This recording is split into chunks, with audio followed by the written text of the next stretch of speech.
পবিত্র কোরআনে এমন এমন ঘটনা আল্লাহ পাক বলেছেন যা ষষ্ঠ শতাব্দীর দুনিয়া এ সম্পর্কে কিছুই জানতো না।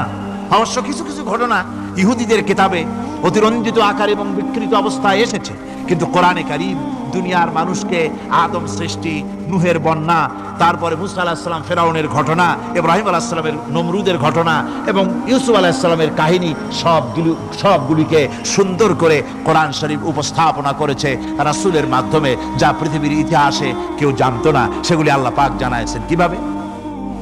কোরআনে কারীম বলছে, তিলকা মিন আম্বাইল গায়বি নুহিহা ইলাইকা মা কুনতা তা'লামুহা আনতা ওয়ালা কওমুকা মিন ক্বাবলি হাযা। এ হলো সব অজ্ঞাত ঘটনা। সমস্ত ঘটনাগুলি আল্লাহ পাক তার হাবিবকে শুনিয়ে বলে দিলেন, সব অজ্ঞাত ঘটনা যা তুমি জানতে না, তোমার কোনো জানা ছিল না, আমি ওহীর মাধ্যমে তোমাকে সব জানাইছি। ইউসুফ আলাইহিস সালামকে যখন তার ভাইয়েরা কুয়ার মধ্যে ফেলে দিতেছিল তখন তুমি উপস্থিত ছিলে না, এই ঘটনা ওহীর মাধ্যমে আমি জানালাম। মুসা আলাইহিস সালামকে যখন ফেরাউন দরিয়ার ভিতরে ফেলে দিল, সেই সময় তুমি সিনাই পর্বতের পাশে দাঁড়িয়ে সব দৃশ্য লক্ষ্য করনি, অথচ আমি ওহীর মাধ্যমে সব তোমাকে খুলে খুলে বলে দিয়েছি।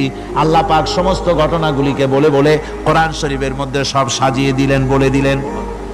তিনি বললেন, ওয়ামা কুনতা বিজানিবিল গারবি ইয কাদাইনা ইলা মুসাল আমরা ওয়ামা কুনতা মিনাশ শাহিদিন।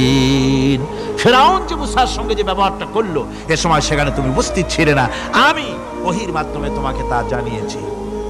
কাযালিকা নাকুসসু আলাইকা মিন আনবাই মা ক্বাদ সাবাকা ওয়া ক্বাদ আতাইনাকা মিন লাদুন্না যিকরা। আল্লাহ পাক বলেন, এভাবে আমি আপনার কাছে অতীত ঘটনাবলী ওহীর মাধ্যমে নিখুঁতভাবে আপনার সামনে সব বলে দিয়েছি। আমার ভাইয়েরা, এই বিশ্বলোকে ঊর্ধ্ব লোক সম্পর্কে নির্ভুল তথ্য বর্ণনা আল্লাহ পাক করে দিয়েছেন কোরআনের মাধ্যমে। 1665 খ্রিস্টাব্দে স্যার আইজাক নিউটন তিনি আবিষ্কার করলেন মাধ্যাকর্ষণ শক্তিকে। এই মাধ্যাকর্ষণ শক্তি, ল অফ গ্র্যাভিটেশন, এ সম্পর্কে মানুষের এই থেকে কিছু জানলো, কিন্তু আজ থেকে 1400 বছর আগে আল্লাহ রাব্বুল আলামিন তার উম্মি নবী, যিনি কোনো বিজ্ঞানাগারে লেখাপড়া করেন নাই, কোনো সায়েন্স রিসার্চ করেননি, যিনি কোনো কলেজ ইউনিভার্সিটিতে পড়াশোনা করেননি, তার মাধ্যমে জানিয়েছেন মাধ্যাকর্ষণ শক্তির কথা। কোরআন বলছে, ইন্নাল্লাহা ইউমসিকুস সামাওয়াতি ওয়াল আরদা আন তাজুলা। এই পৃথিবী এবং সমস্ত গ্রহ উপগ্রহকে আল্লাহ পাক বলছেন, আমি এমন এক শক্তি দিয়েছি যে শক্তির মাধ্যমে একটা আরেকটাকে আকর্ষণ করে রাখছে। এই পৃথিবীতে মাধ্যাকর্ষণ শক্তি শুধু পৃথিবীর নাই, সূর্যের আছে, মঙ্গলের আছে, নেপচুনের আছে, ইউরেনাসের আছে, বৃহস্পতির আছে। প্রত্যেকটি গ্রহের আলাদা আলাদা মাধ্যাকর্ষণ শক্তি আছে, আর এই শক্তির বলে একটা আরেকটাকে টেনে ধরছে যাতে করে বিচ্ছিন্ন হয়ে না যায়, যাতে করে ধ্বংসপ্রাপ্ত না হয়। এগুলি আল্লাহ পাক এই তথ্যগুলি কোরআনে কারীমের মধ্যে বলেছেন। ফলে মরিস বুকাইলির মতো লোক, যিনি ফরাসি দার্শনিক, তিনি বলেছেন দুনিয়ার সমস্ত বিজ্ঞানীদের থিওরি হচ্ছে এই, যে বিজ্ঞানের কোনো থিওরি ফাইনাল নয়। আজ একটা হচ্ছে, কাল সেটাকে পরিবর্তন করে নতুন আরেক থিওরি আসতেছে। কিন্তু কোরআনে কারীমের মধ্যে আমি, কে বলতেছেন কথা? না না না, মরিস বুকাইলি বলছেন, কোরআন শরীফের ভিতরে আমি যে বিজ্ঞানের তথ্য পেয়েছি, থিওরি পেয়েছি, তার কোনো পরিবর্তন আজও হয় নাই, ভবিষ্যতেও হওয়ার কোনো সম্ভাবনা নাই। মরিস বুকাইলি মনে করেছিলেন বেদ আর বাইবেলে যেমন ভুল আছে, কোরআন শরীফে ওই রকম ভুল আছে, নাউজুবিল্লাহ।